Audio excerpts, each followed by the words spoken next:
in any case, the dynamic right now is that the absolutists, the maximalists on both sides are feeding each other. That is, I would say, the dominant dynamic. There's other dynamics.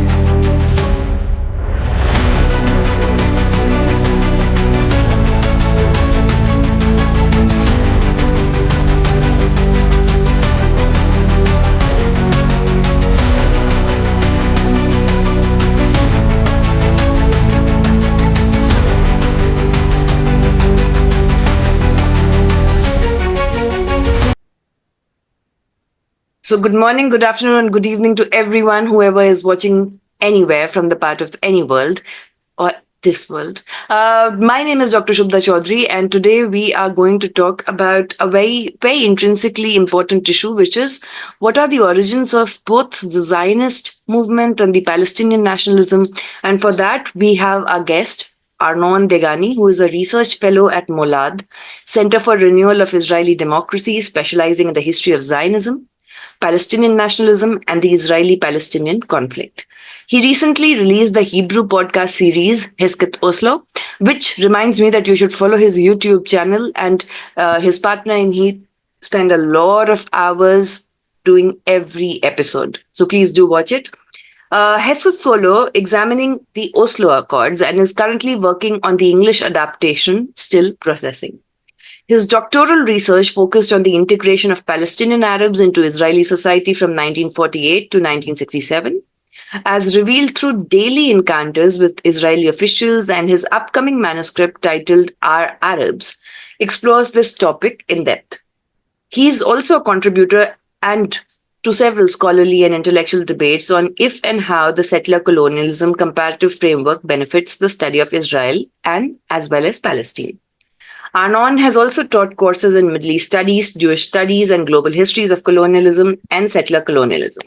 So why is this topic important today? Apart from the fact that our guest can actually do a very good emulation of Lord Balfour in the very posh British accent. Yeah. Yes, he can do that. But there are many, narratives. For example, when it comes to Palestinian nationalism, there are so many groups, armed groups, and also bureaucratic groups that have emerged in the past, like, for example, Fatah, which has control over West Bank, then Hamas, Palestinian Islamic Jihad, Popular Front for Liberation of Palestine, PRC, Al-Aqsa Martyrs, and others.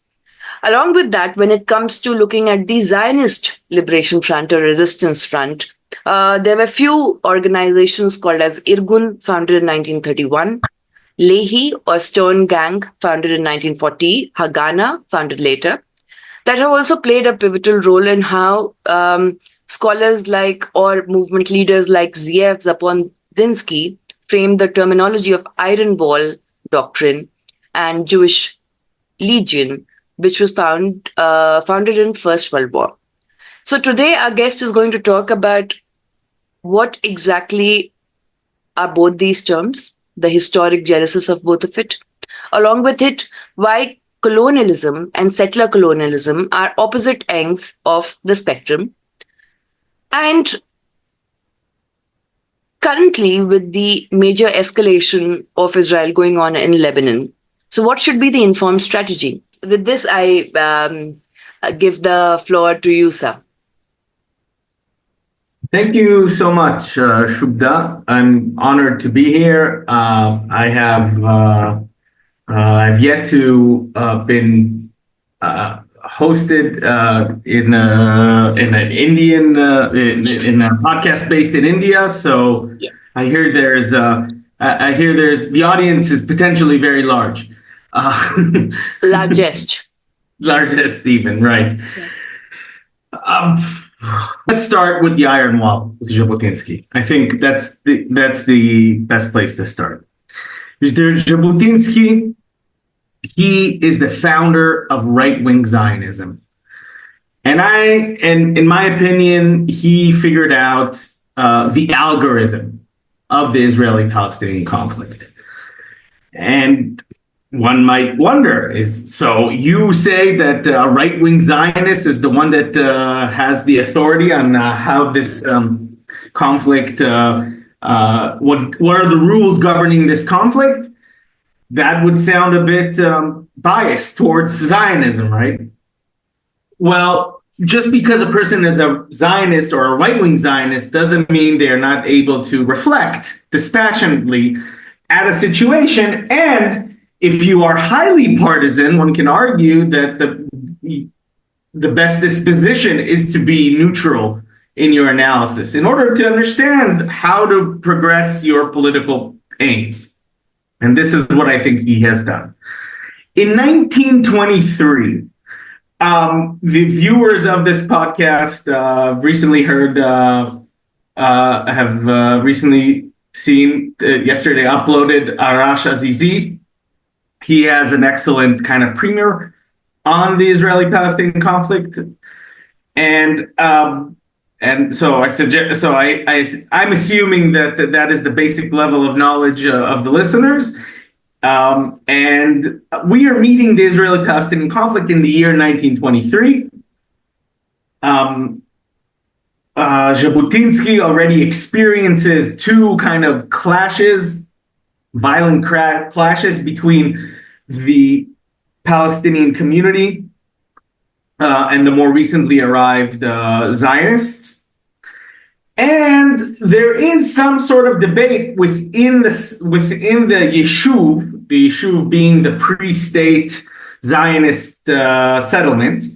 There's a debate within the Yishuv and in the Zionist movement largely about how should we deal with the Arab question, right? We are facing pushback from the people who were already there, the Arabs. And he comes up with a thesis that goes counter to the kind of self-image of Zionism at the time, as that we will be a movement that will not disown everyone, we will not kick anyone out, we will benefit the country financially, and it's not a zero-sum game.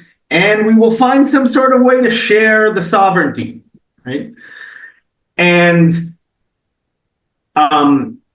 Jabotinsky isn't opposed to these ideas in principle, and he even says that he doesn't see that it's moral or feasible to kick the population out. But he says that it is. The problem is that they have no intention of meeting us halfway. We can, as much as we would want to compromise, and we would be open, and we would develop a vision that might include living as equals. They will not reciprocate, and they will fight us. So where does he come up with this idea? Well, why is he so certain? And so what he does is conduct some sort of historical, a comparative analysis, right? And he understands the motivations behind leaving Europe and going to Palestine or Eretz Israel. He holds these motivations. He believes in in Jewish patrimony over the land. He feels like that this is his birthright. He feels that this is a moral and just thing to do. But he also is able to look at things from the perspective of the Palestinians. And to them, we are just, this is almost verbatim, we are just like the colonists, the settler colonists, and he says colonizers, or whatever the equivalent at the time was in the original Russian, but we are just like the colonizers of North America, Latin America, perhaps Australia. I'm not sure he's explicitly, but European white settlement in non-European lands. And the welcome that we shall receive will be on par with that. Regardless, by the way, of our intentions. So he makes a prettier picture about the intentions of white settlers in America, but it says that they had noble intentions. They wouldn't hurt a fly or something like that. And of course, that isn't true. But he says, never mind. Even if these are our intentions, then we will be met with resistance. And the reason for that is that the people who are already there, the Palestinian Arabs, and it's not incidental that I think that he's saying Palestinian Arabs, not the Arabs of Palestine. So he's already kind of qualifying. These Arabs are a type of Arabs that belong to Palestine, that see Palestine as their national homeland. And so they will not be willing to give up parts of it, co-share this land with people who they seem to think recently arrived, despite what these people say in terms of their intention and the narrative that they bring with them about this being our land, actually. And they have no reason to do it, and I can't fault them for doing it. They're not. He does use the Orientalist phrasings here and there. He's a man of his time, but he says that the fact that they would resist us is not to be understood in kind of these primitive advanced dichotomy, or Western-Eastern dichotomy. This is actually a very natural or a very understandable, easily interpreted reaction. So that is his analysis, and the prescription is an iron wall. Basically, it's a metaphor for military might. We will have to show that we cannot be removed. Now, one of my criticisms, because I think it's a near perfect analysis, but one of my criticisms of this analysis is that when you say iron wall, it sounds very passive, right? As if we would just be standing there and deflecting all the attacks. But that's not how conflicts work. The best form of attack is defense is attack, and so it is true that in order to survive,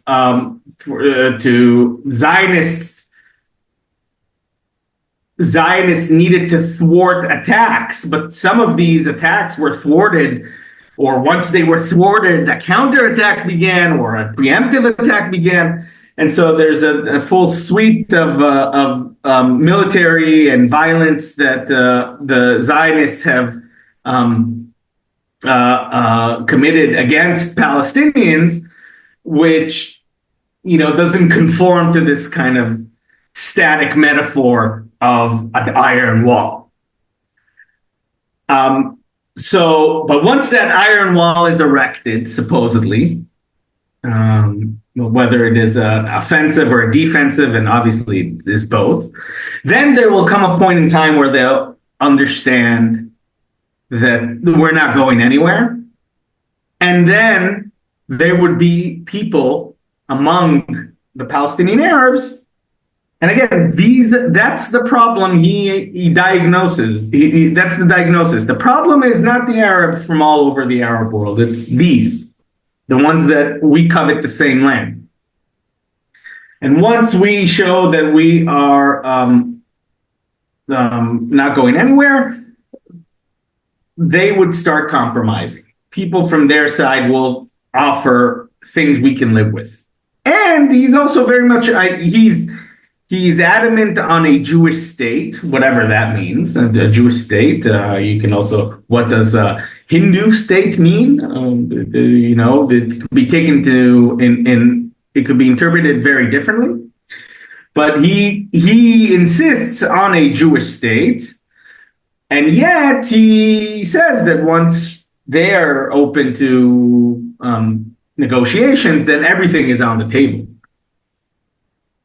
Of course, there needs to be mutual recognition of national rights from both sides. And on principle, you can tell that Jabotinsky is already there, because he's saying that they will resist us because they see this land as their national homeland.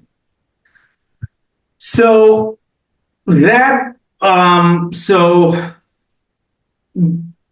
honestly, you can go through the details, the twists and turns, but the Israeli-Palestinian conflict followed this route. There was some willingness to compromise over the final goal of this project. At least there was a debate within Jewry, within the Zionist movement. Much less openness to any some sort of compromise with Zionism or with the idea of a Jewish national home in the land of Palestine. That has persisted, I would say, until the 1980s, where you start having Palestinians who are not have not converted to Zionism, do not suddenly see the land of Palestine as the land of the ancient Hebrews or Israelites or Judeans, but are willing to share the land with another nation in the form of two states. And this has come after multiple defeats of the Palestinian national movement. And so it seems that Jabotinsky was right, except that by the time that the Palestinians are willing to talk, so two things he kind of wasn't able to foresee. Was one of them, and there's obviously many other things, but the things that I think are interesting to emphasize is that, one, Jabotinsky said they will come and be open to compromise, but not necessarily all the Palestinians would do that. So there'd be a faction that would be willing, and there'd be a faction that would still be adamant on kicking the Jews out. And that second and the latter would be very happy to sabotage any sort of rapprochement between the two communities. And another thing that he didn't figure out is that how traumatic some of the Jewish history will become after 1923, the Holocaust. And so how the acute fear and maybe an obsession with sovereignty and fear of losing that sovereignty, how much that would animate Zionist thought. And also the fact that by the 1980s, Jews saw themselves as the indigenous people. And so they in 1923, Jews were very happy to get whatever they could get their hands on. In the 1980s, after gaining control, as Arash pointed out, after 67, after taking control of everything that was Mandate Palestine at the time, and doing so with impunity from the international community, building settlements with impunity, the Zionists start feeling that they are the sole natives and only legitimate owners of the land. And so there is a faction amongst the Jews or the Zionists that is unwilling to compromise any kind of sovereignty sharing scheme, whether in one state or two states. And since the 1980s, we are embroiled in a dynamic in which there are people on both sides that are willing to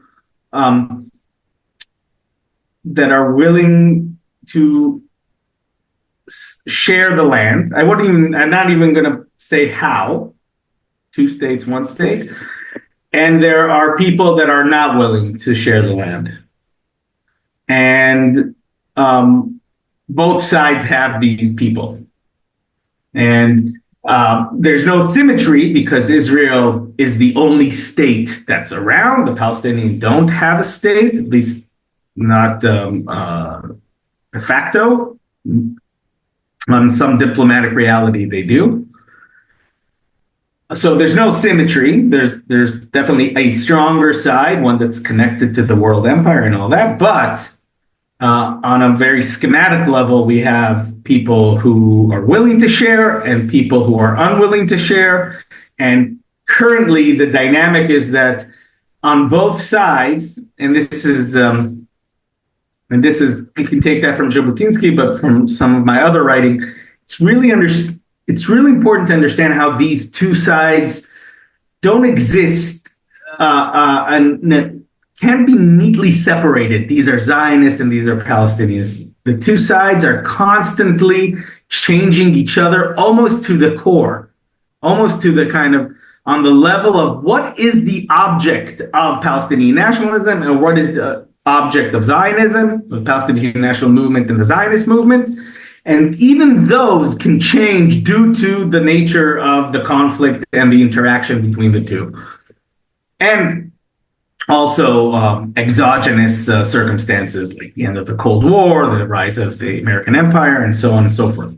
But in any case, the dynamic right now is that the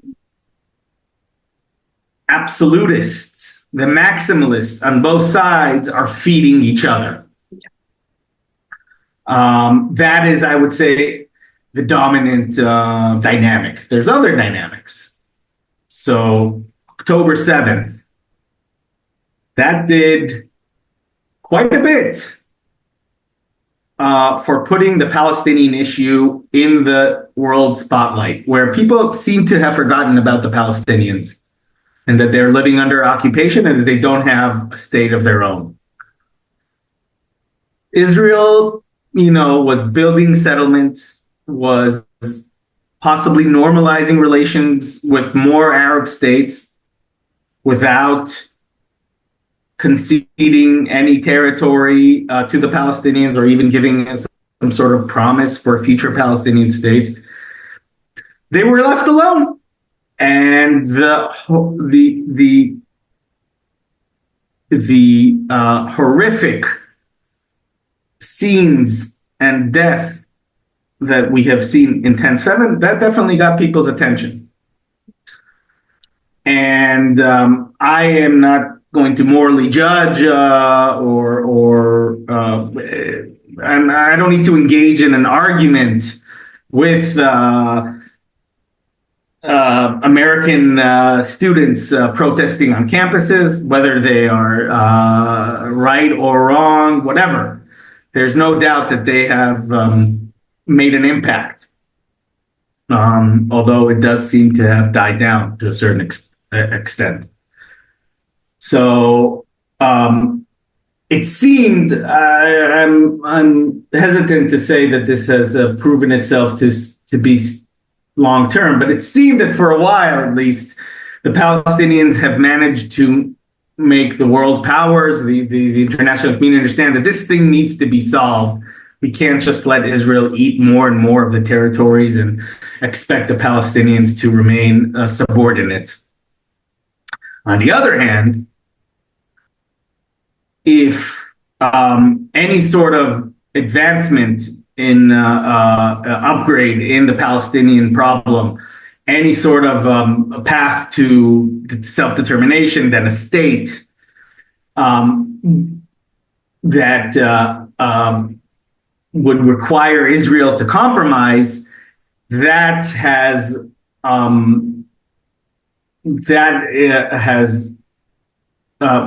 gone a bit further from where we are right now. It's more distant now, because Israelis, once this campaign is over, will still the interpretation of what has happened, why 10/7 happened, was that they were allowed to build this kind of force in the Gaza Strip. That is why that happened. Not because there are any tangible or justified claims or demands that the Palestinians have, or they might be justified, but they are total. They just want to destroy us. And the reason they did it is because they could. That is the only reason. Now, considering the horrors of October 7th, and it's also here important to understand the context. The things that happened there that we saw in the videos, I think they are interpreted differently by your average Israeli, who's I'm not even talking about the Holocaust, which was filled with these events of complete helplessness and a sort of kind of evil or violence that's perpetrated you see your killer's whites of the eye in the eye. Well, a very important book, for instance, Holocaust book, really doesn't mention Germans doing anything. It's about Polish non-Jews killing their neighbors under the German occupation, but really going house by house and killing them. That kind of generational trauma is kind of trendy, but it's not. This is what I was taught in school. This is what brought us to a new land, to the new old land. This is what made us understand we need our own country. We cannot depend on the hospitality or the ability of Jews to assimilate. And so this is what it reminded us of.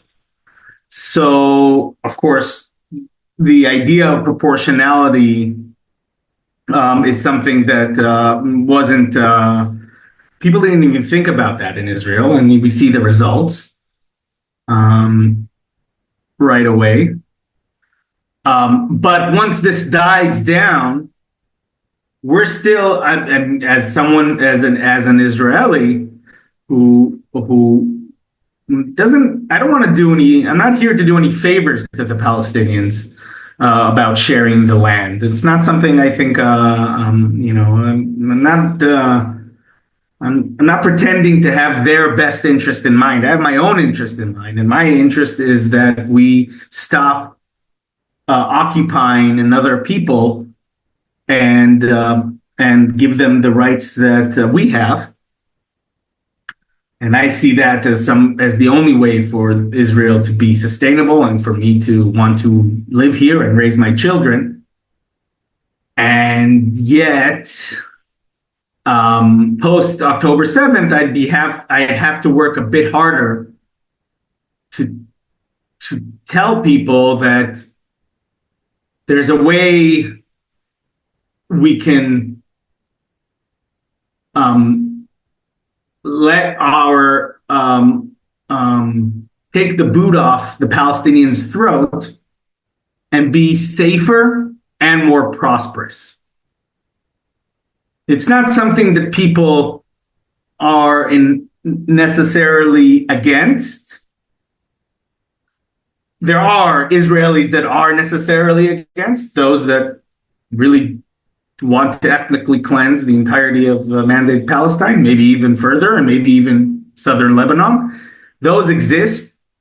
But when it comes to convincing the Israeli center, I'm having a hard time to reach them, whereas the hard right has a much easier mission of well, if you listen to Degani, this might happen. If you listen to me, yeah, we won't be a democracy. We'll maybe we'll exasperate their hatred towards us. And yes, I am giving you some sort of vision of perpetual violence, but at least we won't die like dogs, like we did that day.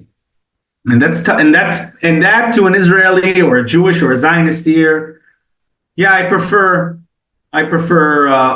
the problems that come with occupation rather than to risk another October 7th. And I'm not of that mind, but so that's basically the twists and turns of Zionism. I think the Palestinians, did the opposite way and went through the opposite route, some unwillingness to compromise, then willingness to compromise, and now probably so many people dead afterwards, not only in Gaza and the West Bank, the cruelty that's happening in the occupation in the West Bank. Had it not been for the staggering numbers in Gaza, would have been something that the news should have been talking about more. I don't see how it is. I don't see any Palestinian, in as much as the Israeli left is beaten down, the Palestinian left is probably even faring even worse.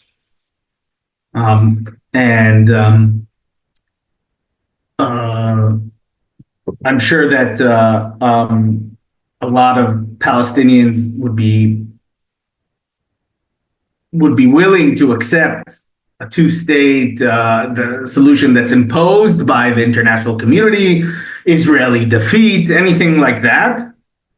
But the idea that they would be able to convince the Palestinians to change their course of struggle in a way that might reassure the other side. There's no commitment. There's no way of kind of creating a political action within Palestinian society that complements the goal of compromise with the Israelis. So this is where we are. Now, I'll just say one thing, unless you think it's best we move on to the next part of this. No, you can say the last thing, and then we'll move to the question answers. A couple of students have sent me questions. Okay. Yeah. So I'll say that Israel-Palestine affords us the closest thing to a controlled experiment that like happens in the sciences that history can ever think of. Between the river and the sea, there are three types of Palestinians: those that have Israeli citizenship, those that don't have Israeli citizenship and are occupied, and there's even a control group that has Israel residency. All of these three types of Palestinians, right? And many of them, I mean, few of them, it used to be more. Some of them used to identify as Arab Israelis, Israeli Arabs. Now, at least the younger generation, definitely the intellectual elite, they see themselves as Palestinians who have Israeli citizenship. And sometimes they won't even mention that because they see that citizenship as inferior. And in fact, it is not completely equal. Nevertheless, we have citizens of Israel, we have subjects of Israel, and we have this kind of middling category of residents, those that live in East Jerusalem. This is very coarse and maybe even dehumanizing in a certain extent. So I apologize in advance. But if you want to see where there is the most violence, where there is the most bloodshed, where is there a dynamic of from the moment we have inherited this system in 1967, right? Where do we see a clear, linear path of exasperation or intensification of this conflict, and where do we see kind of a less linear, a less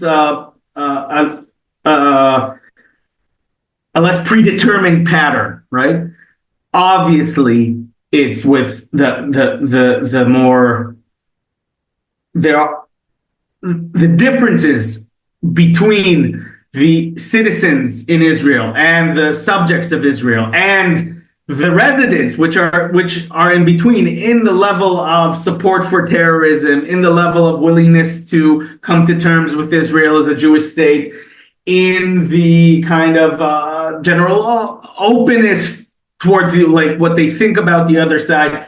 The numbers, you can't even compare them, right? It is obvious that in certain circumstances, Palestinians and Palestinian Arabs, Christians and Muslims, and Israeli Jews, Zionists, can live together okay. Nothing perfect, there's tensions.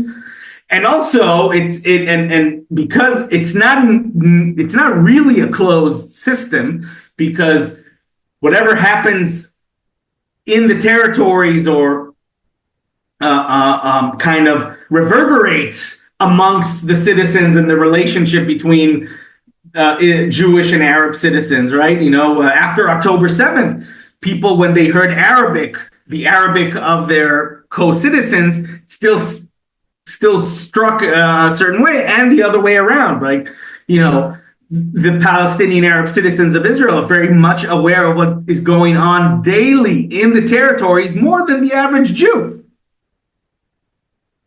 So these aren't closed systems. And that even further, I think, drives home the point that Zionist Jews and Palestinian Arabs can live together. I take a lot of optimism, and there's not a lot of it to go around.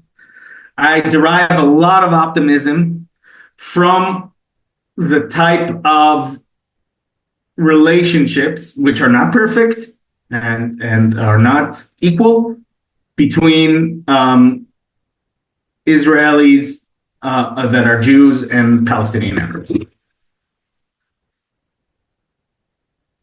Thank you so much, Arnon. These are very, very complicated and very sensitive nuances that you have tried to, fit into a time frame. My first question to you is, and this question comes from my own understanding of nationalist movements in the global south. Most of them are very patriarchal in character. Like there is a certain kind of asymmetry of gender equity or even equality. In every nationalist movement, women are often used as agency to propagate the cause, but later abandoned. Both for the sake of India and Israel, we have had women prime ministers.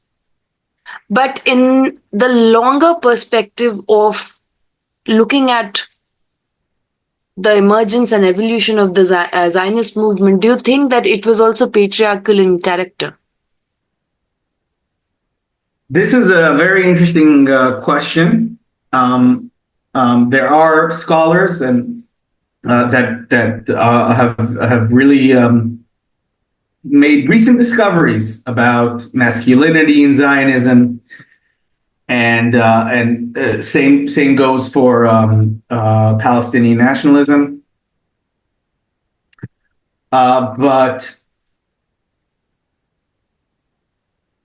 I would say that not more than your average European based national movement, and to a certain extent, because there was a time where a lot of leftist and Marxist influences entered the mainstream of the Zionist movement, then a high level of gender equality. So I wouldn't say there's a total reversal of roles or gender neutrality, but I can tell you about my aunt who was in the fighting force in '48. She alongside my uncle, and once and yet she carried on afterwards what are known as more traditional female roles. So I don't think it is, at least in Zionism, I don't think that it is a fundamental trait in more than any other national movement, which already has this dynamic of men need to protect the women, the homeland is usually effeminized. These themes exist in Zionism for sure. They go up and down, but I during my years in university, I've read quite a bit on colonial or the nationalisms of the global South. And I understand how the patriarchal values are sometimes enlisted for creating a tenacious national movement. And this is, I know this has happened in India. This has definitely happened in the Arab world. I think it has happened. It hasn't happened really in Zionism. And I think that relatively, this is not a central feature of Palestinian nationalism. Yeah. There is this kind of, even within Palestinian nationalism, the kind of patriarchal dictates continue to a very strong degree. And that was quite a revelation for me when I studied about it, and made me wonder the role of, like when we look at countries, we look at the concept of political motherhood. And we try to understand it, in achieving the goals of nationalism or decolonization or whatever. But the opposite factor of the ideation is that how gender is then abandoned, specifically, and gender suddenly just means women. Mm-hmm. So that is something which is there. The next question is that why do you say that colonialism and settler colonialism are opposite ends of the spectrum? By saying that, that is the only way I can derive some sort of benefit from the distinction between the two. If you want to call any sort of European, or I would say capitalist society's overtaking of a non-capitalist society, any sort of those phenomenons that have happened, and you want to call them colonialism, and there's an inflation of colonialism in the sense that people are looking at gender relations as colonial, and people are looking at slavery as colonial, and there's merit, there's reason behind that. But if you want to make some sort of distinction between phenomenons that have happened in South Asia and North America, then conceptualizing settler colonialism as colonialism with a heavy degree, it's just you add more settlers into the recipe, then you'll find yourself at a dead end in trying to explain why there's such different results coming from these formations. And I think a perfect example, a nice example, would be to compare Indians from North America, Native Americans, and India. Yeah. So if you see settler colonialism as a derivative of colonialism, right, and you say these are colonial and it's interchangeable, it's a mother country that takes over another land, then we would say that the Indians of both continents suffered from the same ordeal. But then it would be kind of hard to understand, then what would be the explanation of the fact that India is the most populous country on the globe, and there's a single-digit percentage of the American population that identifies as Native American. How do we get such vast different trajectories if they were essentially facing the same thing? Well, one way of distinguishing the two and putting them on a spectrum is that on the ideal type colonial model, which is essentially a regime of difference within one sovereignty, right? So the India was ruled. Don't look at Britain in the 19th century as an island. It was a huge state covering a quarter of the Earth's landmass, that its defining constitutive character was that there were citizens of the metropole who could vote, who could change the leadership, and that there were hundreds of millions of subjects all over the world who were not accessible to the highest degrees of control or politics. That's how this vast country worked. It was a regime of difference that centered around British citizenship and British subjecthood. And what that allowed was the exploitation of the entirety of the globe, almost, for the benefit of the empire. I frequently tell this to my students. Why is London such a beautiful city, or Paris? Well, it's because they took all their shit from the rest of the world, exploited. India was twice exploited for its goods, and then with its buying power. The fact that it was flooded with production from Britain. And yes, there are middling castes, literally, and you would have that in the Indian case.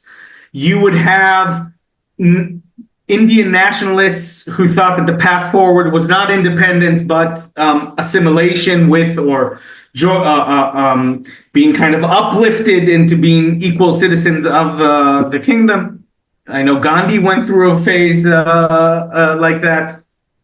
But no, what keeps the empire working really is the regime of difference, the rule of difference. This is a very important scholar called Partha Chatterjee. Yeah. That I think is the most simplest, but also most comprehensive understanding of what is a colonial empire. Settler colonialism the people are not out to exploit. Oh, okay. Yeah. So in settler colonialism, the people are not out to exploit the people they encounter, because as settler colonists, what distinguishes them is that they're not there to serve a mother country, even if they do have a mother country. But what makes them different, what distances them, puts them on a different part of the spectrum, is a sense of distinctness by the fact that we moved, and a sense that now that we are here, this is our land. And in as much as that there were kind of middling castes in colonialism, there were, you could say, I am a subject of the king, but I'm also now a citizen of the Commonwealth of Massachusetts. So the detachment from the mother country does not have to be immediate, but it has to exist somewhere. I see this place as my home. I'm not planning on going back. And if that's the case, then if I start exploiting the indigenous population that I encounter, right? First of all, these are people that that live here already, right? They have some sort of control over the land. So if I exploit them, if I supply them with work, of course, at a lower wage, and supply them with goods, they'll still be around. They'll still need a place to live, right? If I dominate them, I will perpetuate a relationship in which they are always there. And so they're a superfluous, they're a redundant population. I don't really need them. So if you say that colonialism is about exploitation of indigenous populations or natives all over the world, you don't want them to cease to exist. Of course, the Bengali famine, of course, millions of colonized people die. But at the end of the day, you don't want their numbers you don't want to bring them to the brink of annihilation, because then there's no one to mine the tea, or to kind of pick the tea, or buy your Manchester-made sweaters. Yeah. So the empire requires the subjects. That's the idea of empire. The settler colonialist doesn't need the people. The people are redundant, right? It'd make much more sense to bring people from the outside, The most extreme case of that is bring people as property, right, as slavery to the New World, but also will allow Irish or Italian Europeans to come and will just subordinate them to us, right? They'll be dependent on us because they've recently arrived and severed all their ties. So it makes much more sense to exploit people that are coming from the outside than to exploit those that are already there. That what you actually want from those people is their land,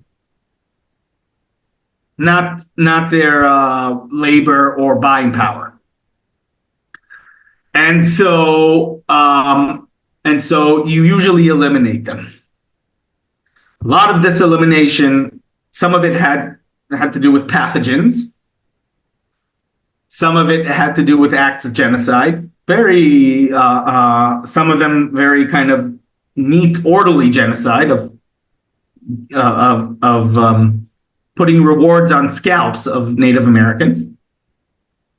And some of it is done through assimilation, where going to the United States, I've met many white Americans, often kind of, whether it's imagined or real, often take pride in some sort of Cherokee lineage or something like that.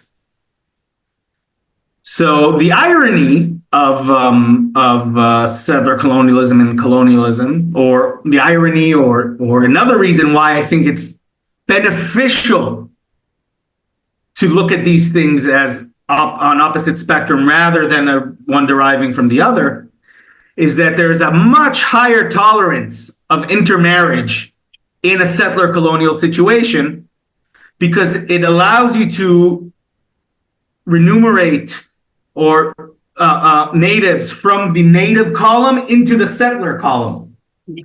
The tribes that collectively owns a land that you're trying to take over, if you marry a squaw, and that's how they turn them, then you are basically damaging the demographics of the tribe down the line. And so the level of integration or assimilation that exists in a settler colonial case would have upended a colonial empire. If suddenly all the Indians could have voted, then they would not have allowed the skewed structure of exploitation to remain. So the idea of an easy path to becoming a Britisher at the time of colonialism is unthinkable for the South Asian Indians. But for the Native Americans, well, why not?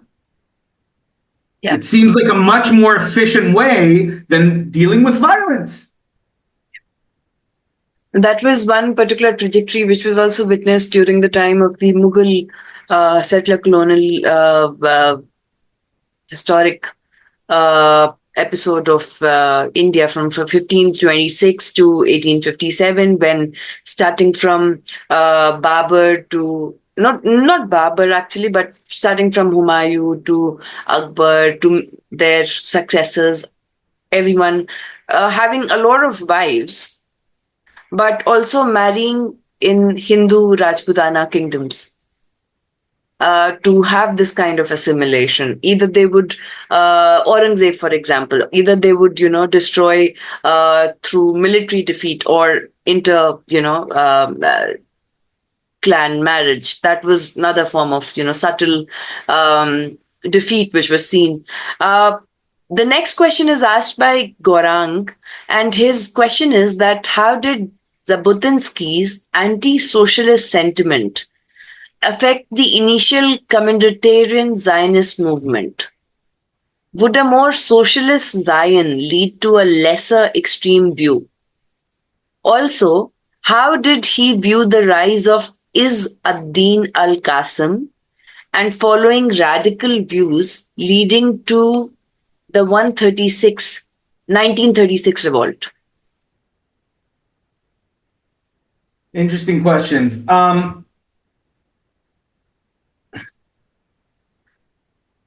So, so it's true that Jabotinsky was not a socialist, but he was not a right winger. I think he was. You could say that in terms of his outlook on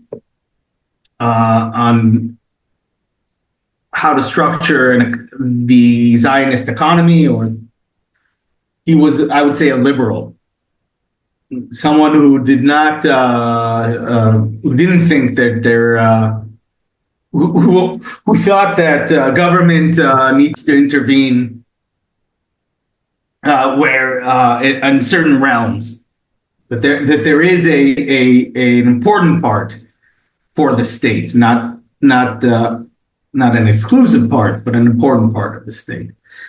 And the main Labor Party also, yes, it was very pro-trade union and collectivism, but the main party, not the more left-wing ones, was also moderate towards the Social Democrat. So we're not talking about capitalist Zionism and communist Zionism. We're talking about a more centrist division of the centrist outlooks on social organization. That is question number one. Question number two was whether more socialist Zionism would have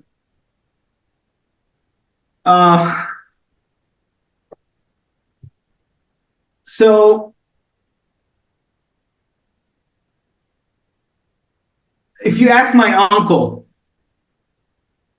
who was part of the more left-wing faction of labor Zionism, it's called the Shomer HaTzair. It was really Marxist and Zionist. Their slogan, as opposed to the more centrist left-leaning party, was binational state rather than Jewish state. And that did not come in the way of that same uncle perpetrating the Nakba in 1948. So he would tell me that this is what distinguished him, the ideology of the movement that he was part of. But when push came to shove in 1948, there wasn't any, that didn't translate into the battlefields. So as much as that is one way to answer that, no, that's probably not. A stronger left-wing Zionist wing faction might not have led to a less violent conflict. But interestingly enough, in 1967,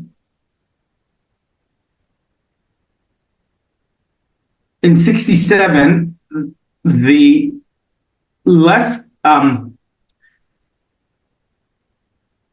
the right, Jabotinsky's heir, Begin, as soon as there was an expansion, you can see it he was part of the government at the time. There was a national unity government because of the crisis. And Begin is in the government, and you can look at the protocols, and you see that unlike the rest of the ministers who are hesitant, who are unsure of what to do with the newly acquired territory, he knows that this is what he wants. In fact, before 1967, that was the party platform, that Palestine needs to be taken in entirety, not only the western bank of Palestine, but also the eastern, where the kingdom of Jordan was. And so 1967, there is no doubt with Begin, Jabotinsky's heir, what needs to be done with the territory. And there is much doubt amongst the left-wingers. But Jabotinsky offers schemes of naturalization of the Palestinians living in those territories. And he runs on that. I mean, it's in the platform. We will annex these territories and we will give these Palestinians a path to citizenship. When he becomes prime minister 10 years later, he gives a speech in the Knesset saying that his plans for those territories are the creation of an autonomy.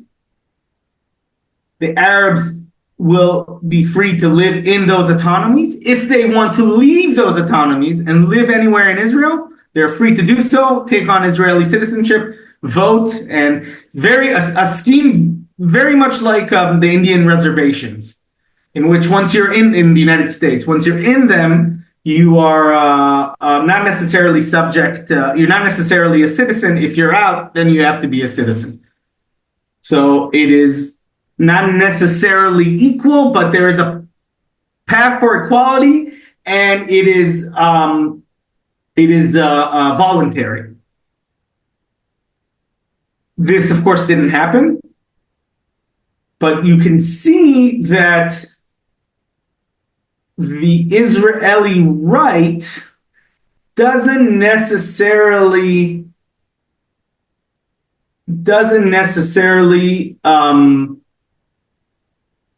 mean an Israeli that is resistant to democracy or the values of egalitarianism. At least not more than the left. One of the when you come to think of it, liberalism is a system, is a regime of equality. If you know, every decent Marxist will tell you that this type of equality is merely a facade, and that it's maybe a false consciousness. And it's what enables hierarchy, right? But it is experienced as equality, as living in an equal society. That I and the millionaire have the same vote. That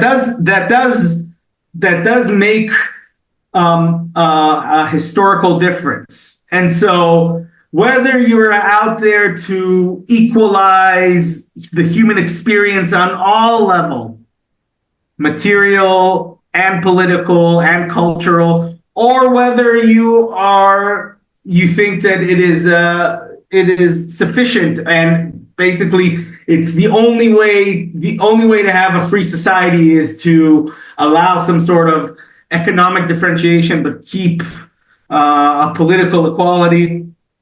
In either case, you have equality as a value. Yeah. Okay. Now, the last question, sir, for the podcast is that how do you predict the future of the ceasefire negotiations? This is a point where I have no advantage over you, the avid listener to the what's going on in the Middle East, the news and you know, from books. I've read if any one of you is working on a degree or takes an interest, you and I have read the same books. I'm not an omnipresent historian that knows everything, and even if I were, I still wouldn't be in the position to predict the future. Yeah. And having said all that, wars have to end sometime. And the common wisdom in Israel is that what's keeping this war in Gaza going on for so long, to the point where the situation in the north is needs to be tended to by the government. That has to do with the fact that within the government, the prime minister won't stop the fight. The prime minister is mostly preoccupied with remaining as prime minister, hoping for creating some sort of reality in which he's redeemed as the protector of Israel after the most horrible thing to the Jewish people happened since the Holocaust happened on his watch. So he's trying to mend that, knowing that he will never have the chance to do that if he does anything in the direction that would close the option on occupying Gaza, annexing it, settling it, and annexing the West Bank. So anything that closes the door on that, beginning with the cessation of the war, right? But also guarantees negotiations with the authority, some sort of process with the wider Arab world, some deal to introduce a new element into the Gaza Strip. Anything that closes the option of what the Messianic right would want would dissolve the government, and Netanyahu is not interested in that either. So my guess is that he will attain some sort of ceasefire if there's some sort of victory picture that could be presented. He's looking for that in Lebanon. I doubt that will happen. And, maybe if Sinwar is taken down, that would be the time to go for a ceasefire and face the consequences of perhaps having the government dissolve, but maybe managing to remain prime minister. Yeah. When it comes to Yahya Sinwar, it's very interesting how, there are so many speculations that he's dead, and there are bodies being taken to for DNA testing and forensics, and later being stated that no, it's not the same DNA. So Sinwar, where he is, no one knows right now. And wait, was a body exhumed or found somewhere? Yeah, there were, according to the Israeli radio, there were several bodies that were identified that they might be of Sinwar, and they were taken. I'll tell you exactly where they were taken. Israeli radio stated that several bodies were brought to Israel on suspicion that they belonged to Yahya Sinwar, and at the Institute of Forensic Medicine, they ruled it out after the DNA tests. Okay. Yeah. So this story is we're in the path. Yeah. So this is what is happening as of now. So there's a lot of speculation because it also yesterday, for example, there was this questioning which was done about the military chain of command of Hezbollah. So Hassan Nasrallah, being the Secretary General of Hezbollah, is there. Ibrahim Aqil has been eliminated. He was head of Hezbollah's operations and commander of Radwan Force. Fuad Shukr has been eliminated, the highest ranking military commander in Hezbollah. Ali Karaki, the commander of the Southern Front, that is not known as of now. Then I think Hezbollah, and I think he's made it. Okay. Then Wissam Al-Tawil, who was the commander of the Radwan Force under Ibrahim Aqil, has been eliminated. Abu Hassan Samir, who was the head of Radwan Force Training Unit and former commander of Radwan Force under Ibrahim Aqil, has been eliminated. There were three personals who were under Ali Karaki. The first one was Talib Sami Abdullah. He was the commander of the Nasir unit, who has been eliminated. Muhammad Nasir, who was the commander of the Aziz unit, has been eliminated. But no one knows about Abu Ali Rida. who is I the don't know. commander of I don't know either. Yeah. So Ali Karaki and Abu Ali Rida, these two, and Yahya Sinwar from the other side of Hamas, it's still not known that what has happened to them. But having said that, I would like to really thank you for the privilege of your time, sir, on for a couple of reasons. First, the time and space in which we are doing the podcast is not easy for you. Impact of it on the mental health and the paranoia and fear I appreciate it. Thank you.